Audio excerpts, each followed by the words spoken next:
Should counties be allowed to become stewards of their own water and power resources in order to serve themselves through the formation of locally controlled public utility districts? Should they?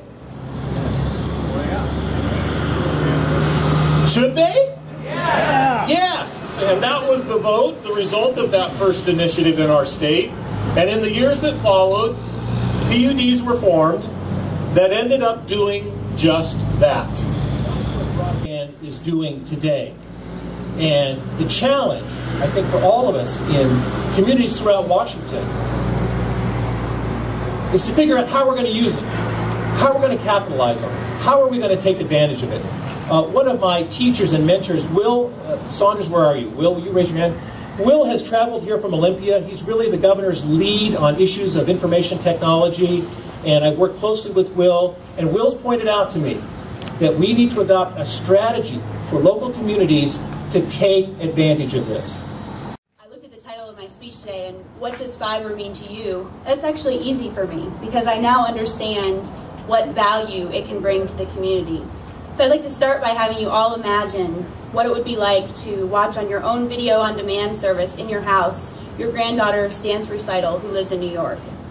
Consider the advantages to seamlessly working from home or being diagnosed by a doctor 5 states away.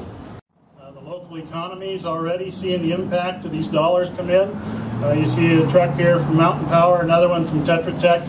Some of those folks are already here. Had somebody stop me on the street the other day and say, hey, do you know this guy? He wants to rent a house from me. He says he's here working on your broadband project.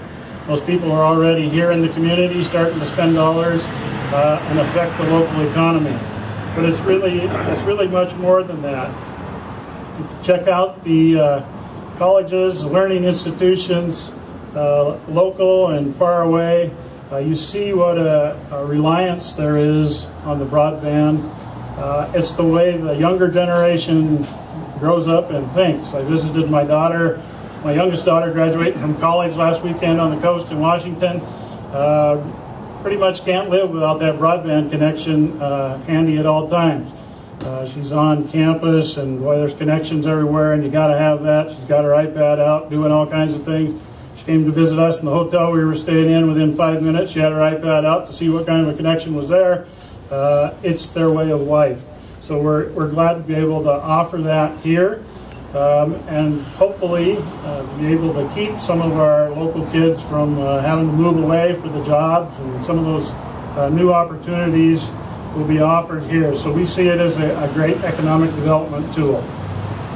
And then to kind of summarize Bob's discussion about the children, I'd like to rechange the slogan to leave our child behind, because I think it's really important. My kids leave my home because they're unhappy with the broadband, so leave our child behind.